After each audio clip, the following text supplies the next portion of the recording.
قرآن پاک کے حقوق کا ذکر کیا گیا تھا۔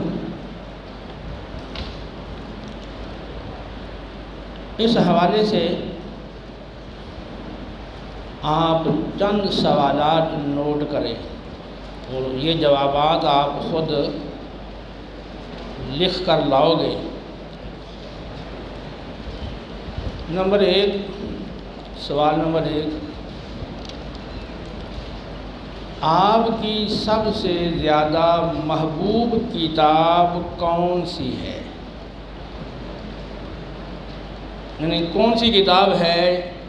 جس کو پڑھنے کا زیادہ شوق ہے، آپ کا اس سے زیادہ لگاؤ ہے، آپ کو زیادہ پسند ہے؟ آپ کی سب سے زیادہ محبوب کتاب کون سی ہے؟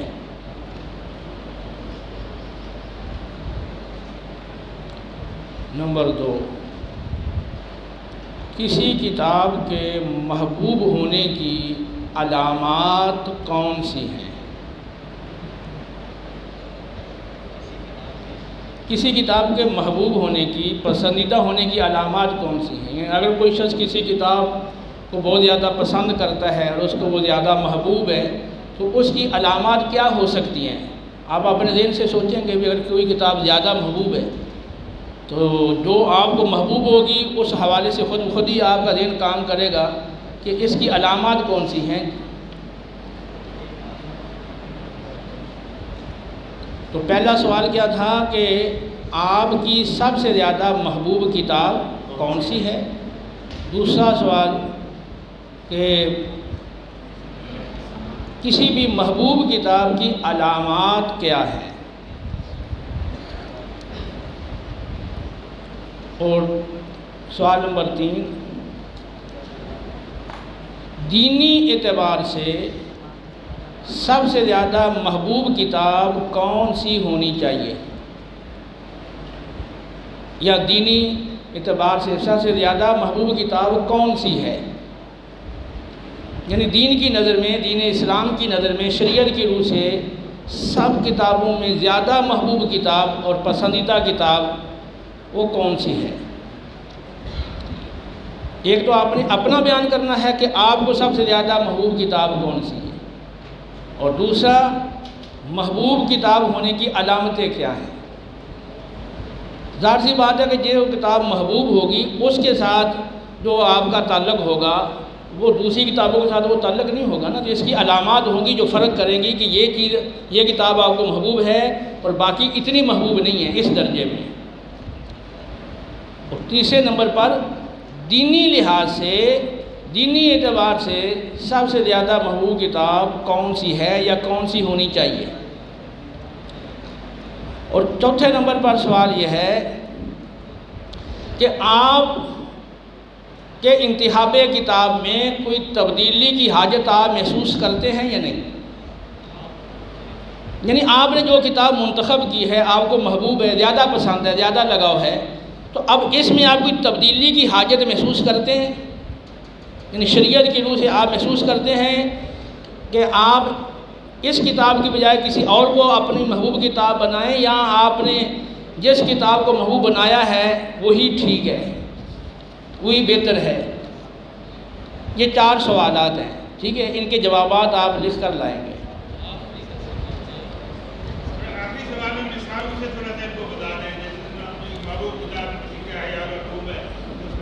ہاں دیکھیں نا جی،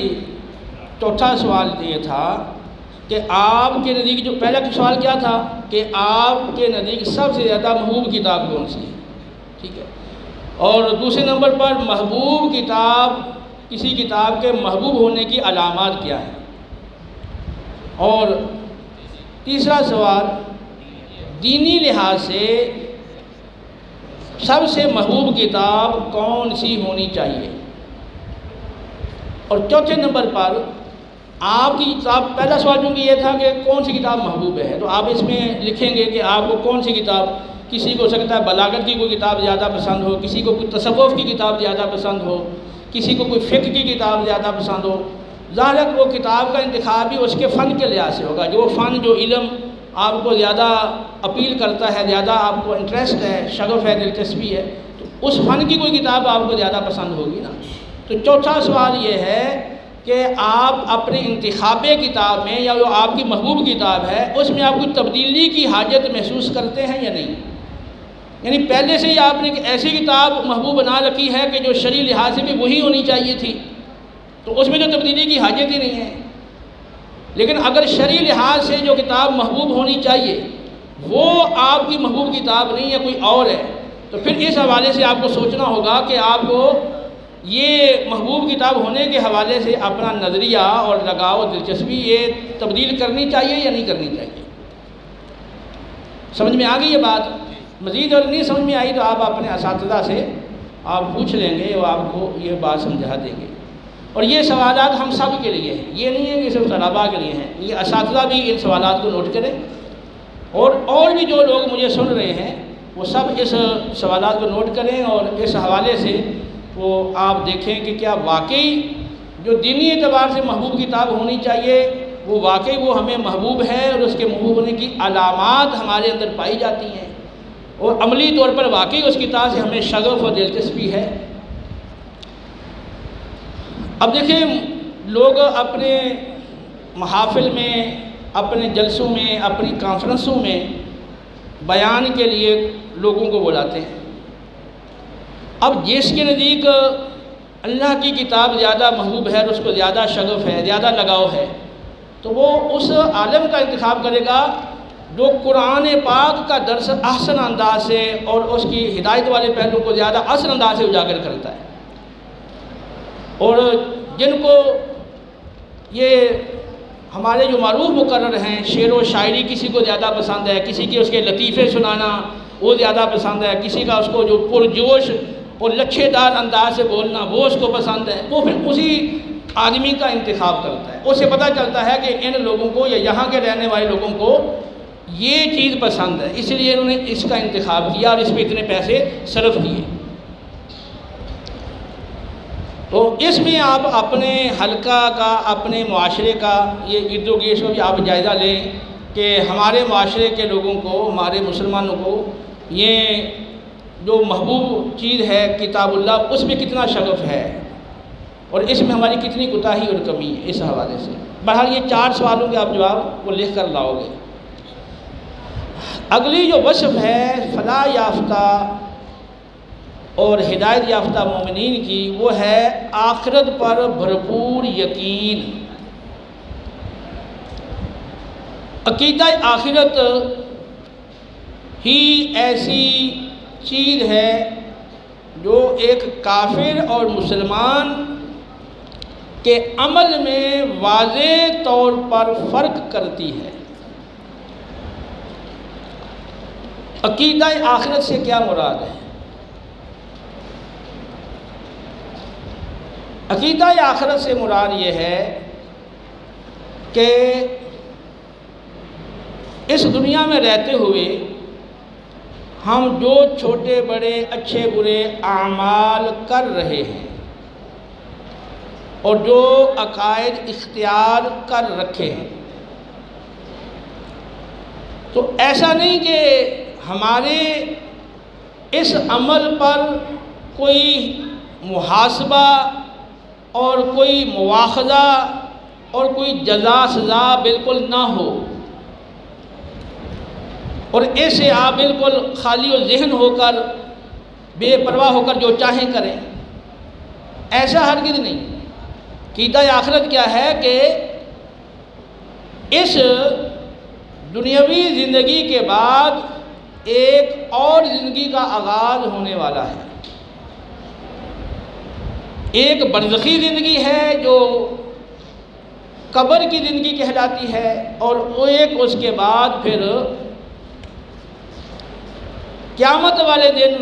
قبروں سے زندہ کر کے اٹھایا جائے گا، تو ایک وہ زندگی ہے اخروی زندگی۔ آخرت سے متعلقہ جتنے بھی احوال ہیں قرآن و سنت میں اس کی تفصیلات موجود ہیں کہ جب روح نکالی جاتی ہے تو روح نکالنے پر فرشتے مقرر ہیں، وہ مومن کی روح کیسے قبض کرتے ہیں، کافر کی روح کیسے نکالتے ہیں، اور پھر قبر کے اندر جب انسان جاتا ہے تو اس کے ساتھ جو سوال و جوابات کا سلسلہ ہے، پھر ایک کافر کی وہ قبر والی زندگی اور ایک سچے مومن کی اور ایک جو گناہ گار ہے، فاسق ہے، اس کی وہ قبر والی زندگی وہ کیسے ہوتی ہے، اس کی تفصیلات موجود ہیں احادیث کے اندر۔ اور پھر قبر سے اٹھنے کے بعد قیامت کی جو ہولناکیوں کے مناظر قرآن میں بیان کیے گئے، اور پھر احوال جنت احوال دوزخ، اور پھر خاص طور پہ اللہ کی بارگاہ میں پیشی اور پوری زندگی میں کیے ہوئے اعمال کا محاسبہ اور اعمال کا تولا جانا اور سوالات کا ہونا، یہ برحق ہے۔ وَلَا تُسْأَلُنَّ عَمَّا كُنتُمْ تَعْمَلُونَ، قرآن کہتا ہے تم جو کام بھی کرتے ہو ضرور بے ضرور بروز قیامت ان تمہارے اعمال کے بارے میں تم سے پوچھا جائے گا۔ ثُمَّ لَتُسْأَلُنَّ يَوْمَئِذٍ عَنِ النَّعِيمِ، قرآن کہتا ہے پھر اس دن ہر اللہ کی دی ہوئی نعمت کے بارے میں تم سے پوچھا جائے گا۔ جو اللہ نے تمہیں نعمتیں دے رکھی ہیں، مال دے رکھا ہے، اولاد دے رکھی ہے، یہ آپ کے سارے اعضاء اللہ نے صحیح اور سالم بنائے ہیں اور یہ سارے صحیح کام کر رہے ہیں، یہ سب اللہ کی نعمتیں ہیں، اور اتنی نعمتیں ہیں کہ ہم ان کو اگر شمار کرنا چاہیں تو قرآن کی روح سے ہم انہیں شمار نہیں کر سکتے۔ تو ان نعمتوں کے بارے میں بروز قیامت پوچھا جائے گا۔ ان السمع والبصر والفؤاد کل اولئک کان عنہ مسئولا، بے شک کان، آنکھ اور دل، ان میں سے ہر ایک سے سوالات کیے جائیں گے۔ کان سے کیا کیا چیزیں آپ نے دنیا میں سنی ہیں، اور آنکھوں سے کیا کیا چیزیں دیکھی ہیں، اور دل میں کیا کیا آپ نے عزائم اور منصوبے بنائے ہیں، تو ان کے بارے میں وہاں پر آپ سے سوال ہوگا۔ اسی طرح قرآن کے بارے میں پوچھا جائے گا، وَسَوْفَ تُسْأَلُونَ، اور قرآن کے حق کی ادائیگی کے حوالے سے سوال ہوگا۔ اسی طرح احادیث میں سوالات ہیں کہ بروز قیامت صاحب سے پہلے نماز کے بارے میں پوچھا جائے گا، اور جو معاملات ہیں اس میں قتل کے بارے میں سب سے پہلے پوچھا جائے گا، اور یہاں تک حدیث کی روح سے یہ ٹھنڈا پانی آپ پیتے ہو تو یہ بھی اللہ کی نعمت ہے، اس کے بارے میں پوچھا جائے گا، کیا پانی ٹھنڈا پی کے پھر اس کا حق بھی ادا کیا تھا اور شکر بھی ادا کیا تھا۔ اسی طرح زندہ درگور بچی سے پوچھا جائے گا کس گناہ کی وجہ سے اسے قتل کیا گیا۔ اس طرح مختلف سوالات وہ ہونے ہیں رب کی بارگاہ میں، اور پھر آخر میں جو رزلٹ ہوگا کہ آپ کامیاب ہوئے یا ناکام ہوئے، اس کے مطابق پھر جنت دوزخ کی جزا اور سزا وہ ہونی ہے۔ یہ ساری چیزوں کے بارے میں جو آپ کا ذہن اور اعتقاد اور نظریہ اور عقیدہ ہے، یہ عقیدہ آخرت کہلاتا ہے۔ اب یہ عقیدہ آخرت جتنا آپ کا مضبوط ہوگا، اتنا ہی آپ کے اندر خوف اور خشیت زیادہ ہوگی، اور دنیا میں رہتے ہوئے ہر کام کرتے ہوئے آپ سوچیں گے کہ یہ کام میں جو کرنے جا رہا ہوں تو اللہ کی بارگاہ میں جب حاضری ہوگی تو اس کام پر جب مواخذہ ہوگا تو اس نتیجتاً میں اللہ کی بارگاہ میں کامیاب ہوں گا یا ناکام ہوں گا، اس پہ جزا ملے گی یا سزا ملے گی۔ آپ ہر وقت پھر ہر کام کرتے وقت یہ بات سوچیں گے۔ تو جب عقیدہ آخرت آپ کا مضبوط ہوگا تو پھر خوف و خشیت زیادہ ہوگی، اور خوف و خشیت کے زیادہ ہونے کی صورت میں آپ کا عمل درست ہوگا۔ جبکہ اس کے مقابلے میں جو عقیدہ آخرت کا قائل ہی نہیں ہے، آخرت کو مانتا ہی نہیں ہے، تو وہ پھر خوف اور خشیت سے اور یہ سوچنے سے کہ رب کی بارگاہ میں جب حاضری ہوگی تو پھر اس عمل کا میں کیا جواب دوں گا، وہ بالکل اس سے وہ خالی و ذہن ہے۔ تو وہ جو عمل کرے گا وہ اس کی اپنی خواہشات یا اپنی عقل کے مطابق وہ عمل کرے گا۔ جس پہ خواہشات کا غلبہ ہے تو اپنی خواہشات کے تابع ہو کر کام کرے گا، تو اس کا جو نتیجہ ہوگا وہ بھی آپ جانتے ہیں، کیونکہ زیادہ تر جو انسانوں کی خواہشات ہیں وہ اچھی نہیں ہوتی۔ اور اگر کوئی بڑا سمجھدار ہے، اپنی عقل سے کام لیتا ہے، تو آخرت سے اس کا ذہن پھر بھی خالی ہے، تو اس لیے وہ عقل کی بنیاد پہ جو کام کرے گا تو اس میں بھی بہت سارے کام وہ ہوں گے جو غلط ہوں گے۔ اس لیے عقیدہ آخرت کو تمام عقائد اسلامیہ میں ایک بنیادی حیثیت حاصل ہے، کیونکہ اگر آخرت کا سلسلہ نہ ہو تو پھر اللہ پر ایمان ہو یا نہ ہو، رسولوں پر ایمان ہو یا نہ ہو، فرشتوں کو مانے یا نہ مانے، کتابوں کو مانے یا نہ مانے، یہ ساری چیزیں بے معنی ہو کر رہ جاتی ہیں اگر اس کے کسی عمل پر اور عقیدے پر مواخذہ ہی نہ ہو، گرفت ہی نہ ہو، تو پھر ساری چیزیں بے معنی ہو گئی۔ پھر کسی کی مرضی اللہ کو مانے نہ مانے، کتاب کو مانے نہ مانے، فرشتوں کو مانے نہ مانے، تو پھر یہ سارے دیگر جو عقائد ہیں ان کی بھی کوئی وقت ہی نہیں رہتی۔ اس لیے عقیدہ آخرت یہ بنیادی چیز ہے، جو اللہ کو مانے گا وہ آخرت کو بھی مانے گا، اور جو آخرت کو نہیں مانتا وہ اللہ کو کیسے مانے گا۔ اب ضرورت اس عمل کی ہے، ہم جو اولاً تو ہم نے اپنے عقائد کو، عقائد اسلامیہ کو ہم نے باقاعدہ سیکھنے کی زحمت ہی گوارا نہیں کی۔ باقی دنیا جہان کے ہر کام سیکھے جاتے ہیں، اور دین سیکھنا یہ لوگوں کی ترجیحات میں شامل نہیں ہے۔ اچھا، جو دین سیکھتے ہیں تو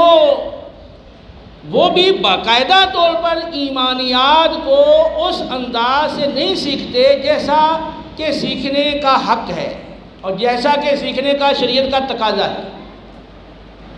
جیسے آپ دیکھتے ہیں کہ بچہ مدرسے میں آ گیا، داخل ہو گیا، پھر صرف پڑھ لی، نحو پڑھ لی، پھر عربی کتابیں پڑھنا شروع کر دی، مختلف علوم فنون پڑھ لی اور پڑھ کے مکمل فارغ ہو گیا۔ تو ایک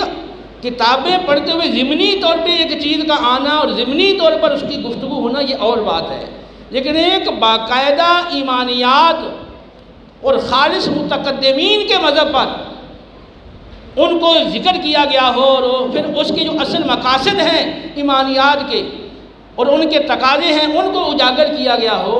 ایسا کوئی نصاب، ایسی کوئی کتاب وہ نصاب میں ہونا اور پھر اس کا لیول مختلف ہوں۔ عوام کو سکھانے کے لیے ایمانیات اس کا لیول اور ہے، اور طلباء کو سکھانے کے لیے اور پھر جو منتہی طلباء ہیں ان کو سکھانے کے لیے اس کا لیول اور ہوتا ہے۔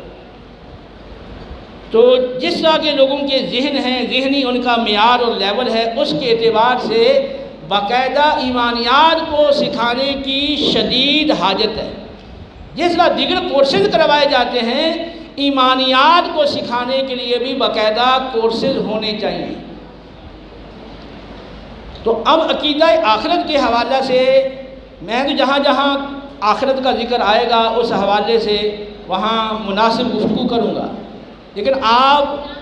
اپنی کاپیوں پر عقیدہ آخرت کے حوالے سے آپ موت سے لے کے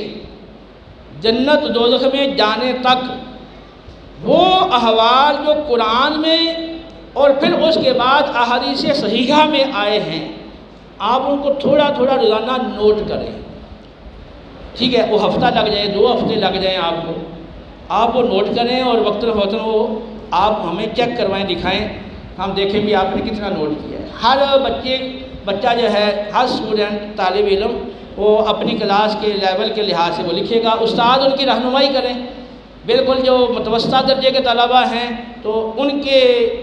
ایمان کا ظاہر ایمانیات سیکھنے کا جو ہے وہ معیار ہے، اس کو سامنے رکھ کے ان کو گائیڈ کریں